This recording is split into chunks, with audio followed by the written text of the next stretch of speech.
यजामहे सुगन्धिं पुष्टिवर्धनम् उर्वारुकमिव बन्धनान् मृत्योर्मुक्षीय मामृतात्। ఈ మంత్రానికి అర్థం చెప్పండి. సువాసనతో కూడి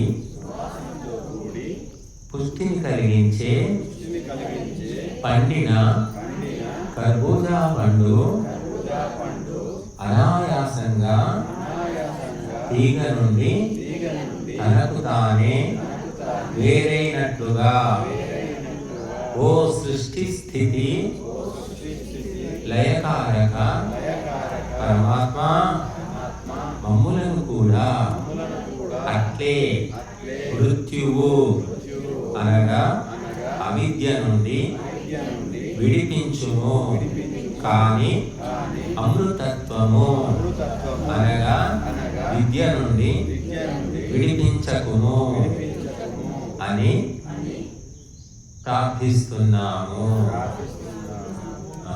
ఇది అన్నమాట. ఎప్పుడు కూడా విద్యతో కలిసి ఉండాలి, అవిద్యతో ఉండకూడదు. అవిద్యనే మృత్యు అన్నమాట. అవిద్య అంటే అజ్ఞానం, ఆత్మజ్ఞానం లేకపోవడమే అవిద్య.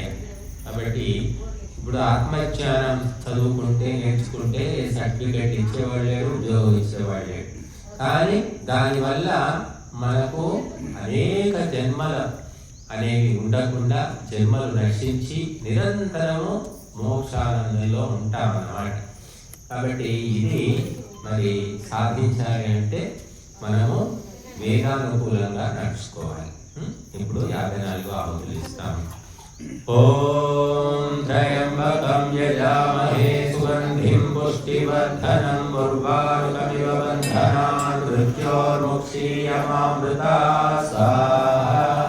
ఓం త్రయంబకం యజామహే సుగంధిం పుష్టివర్ధనం ఉర్వారుకమివ బంధనాన్ మృత్యోర్ముక్షీయమామృతాత్ స్వాహా.